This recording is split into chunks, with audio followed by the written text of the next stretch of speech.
नमस्कार cook with Rashmita को स्वागत। आज आम बनवा कलरा चिप्स।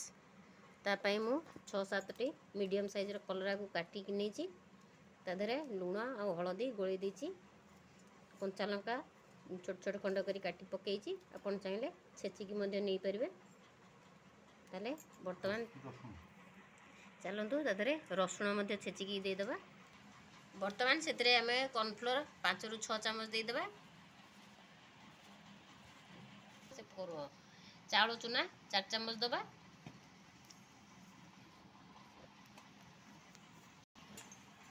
धड़ा राशि 2 चामच।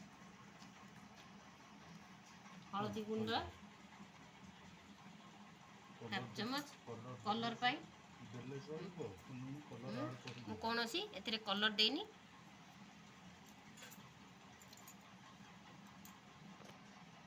बर्तमान ताकू भल भाव में आम गोल दबा। आम आउ पानी दबानी कहीं कलरा रे मु लुण हलदी गोल रखी से किसी पानी बाहर था तेणु मुझे कौन आउ पानी व्यवहार करनी। पानी देले आपणकर कलराटा पूरा पानिया हो छाणला बेलू तेल सब टाणी नब तेणु मुझे पानी आउ देनी। बर्तमान चलतु गैस रे कड़े बसैबा। कड़े तेल देदेबा गरम होगापे। देखु तेल आमर गरम हो गला। मुझे कलरा चिप्स को फ्राए होगापी छाड़ देती। आपको जमा भी एवं आम उल्टेबानी गोटे पट हाफ हो आसले आम जा लौटेबा।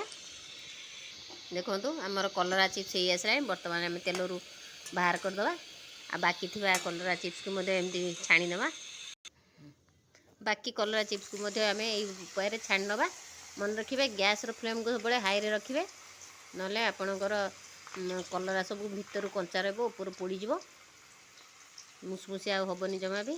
तेणु बजार आप जो भाया होटेल मानक खाऊँ कलरा चिप्स से भाया आम तैयारी करछुं। तेणु वीडियोटी जदि पसंद आसो ताले लाइक करेंगे शेयर करेंगे। चैनल जदि नुआ थे चैनल टी को प्लीज प्लीज प्लीज सब्सक्राइब करेंगे। देखो प्रस्तुत हो गला कलरा चिप्स। आज आमर गाधुआल खियारे होती कलरा चिप्स शाग भजा बैगण भजा आउ पखाड़ कंचा लंका लेंबू आउ लुण।